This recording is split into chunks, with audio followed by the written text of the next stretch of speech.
वो गाथाएं जो तलवारों पर लिखी जाती है, वक्त भी उन्हें मिटा नहीं सकता, पर जब इतिहास अपने आप को दोहराता है तो कहानी फिर से खून मांगती है। आज मैं तुम्हें वो किस्सा सुनाने जा रहा हूँ जो बाहुबली की गाथा से भी बड़ा है। ये कहानी है उस अंतिम रक्त की जो पिता की विरासत को अपना युद्ध बना लेता है।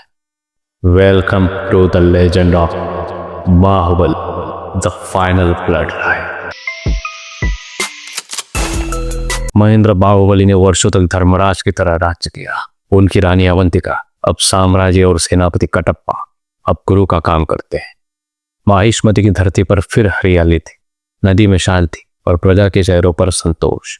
उनका पुत्र वीरभद्र बचपन से ही तलवार की छाया में पला। कटप्पा ने उसे सिखाया, राजा वो नहीं जो डर फैलाए, राजा वो है जो न्याय से डर मिटा दे। महेंद्र बाहुबली ने हमेशा दोहराया, सत्ता केवल एक सिंहासन नहीं, वो भार है जो सिर झुकाकर उठाना पड़ता है। सुदूर दक्षिण से धुआं उठा, एक छाया जो नफरत से जल रही थी। यह थी नागनिका, कल्कि की बहन, जिसे सालों पहले युद्ध में कैद किया गया था और फिर जंगलों में भुला दिया गया।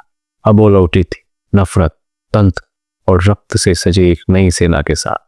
माहिष्मति ने मेरे भाई को राक्षस कहा, अब मैं तुम्हारे देवताओं को मिटा दूंगी।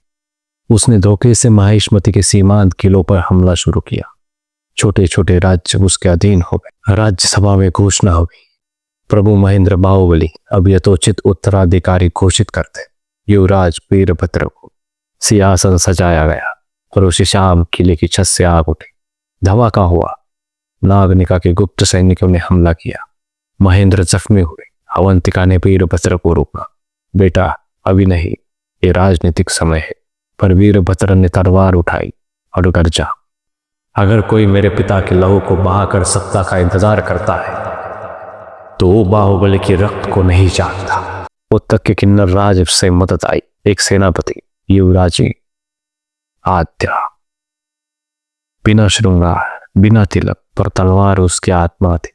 वीरभद्र और आद्या की मुलाकात रणभूमि में हुई। उसने कहा, माहिष्मति की रक्षा अब केवल वंश से नहीं, इच्छा से होगी। वीरभद्र मुस्कुराया, तो तुम्हारी इच्छा है लड़ना? आद्या, अगर माहिष्मति न्याय का पक्ष है तो मैं मरने को तैयार हूं। उनका साथ धीरे धीरे प्रेम में बदला। राज्य के एक पुरोहित ने नागनिका से साड़ काट की। रात को आद्या को अगवा कर लिया गया। वीरभद्र को एक संदेश मिला, तू जिसे रानी बनाना चाहता है उसे जिंदा देखना है तो अकेला। कटप्पा ने कहा, नहीं, ये चाल है। पर वीरभद्र ने उत्तर दिया, बाहुबली का पुत्र अगर अपने प्रेम की रक्षा नहीं कर सकता तो राज्य की रक्षा क्या करे? वीरभद्र अकेला गया। नागनिका का किला तंत्र से रक्षित था। दीवार से खून टपकता था। गर्भगृह में आद्या बंदी थी।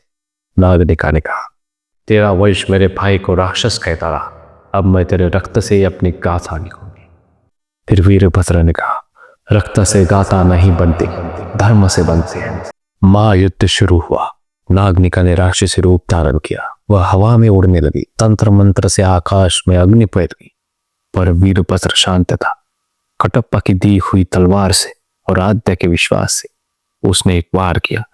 नागनिका के हृदय में, तेरा रक्त इसी धरती का है, पर जो धरती को बांटता है वो रक्त अंतिम होना चाहिए। महेंद्र बृंद थे। कटप्पा की आंखों में आंसू थे। अवंतिका ने आद्या को गले लगाया। राज्यसभा में सिंहासन सजा। वीरभद्र ने सजी तलवार से कहा, मैं राजा नहीं, एक उत्तराधिकारी हूं, उस वंश का जिसने न्याय को धर्म माना। मैं माहिष्मति को वंश से नहीं, सेवा से चलाऊंगा। आद्या ने उसका हाथ थामा और रात तिलक हुआ। हर वंश का एक अंत होता है, पर जब अंतिम रक्त अपने पूर्वजों की अग्नि को फिर से जलाता है तो इतिहास एक नई कथा रचता है। यह कहानी थी Baahubali, the final blood line. So दोस्तों, ये कथा आपको कैसे लगी हमें कमेंट्स में जरूर बताएं, क्योंकि ये हमारी दूसरी कथा है जो कि हमने एक मूवी से ही लिखी है। ये हमारी कल्पना है, न जाने एक और आपके मन में कैसी कैसी कल्पनाएं हो सकती। तो अगर आपके दिल में भी है कुछ तो कमेंट्स में जरूर बताएं। अगर आपको वीडियो पसंद आती है तो लाइक कीजिए, कमेंट्स कीजिए और सब्सक्राइब कीजिए चैनल को। तब तक के लिए बाय बाय।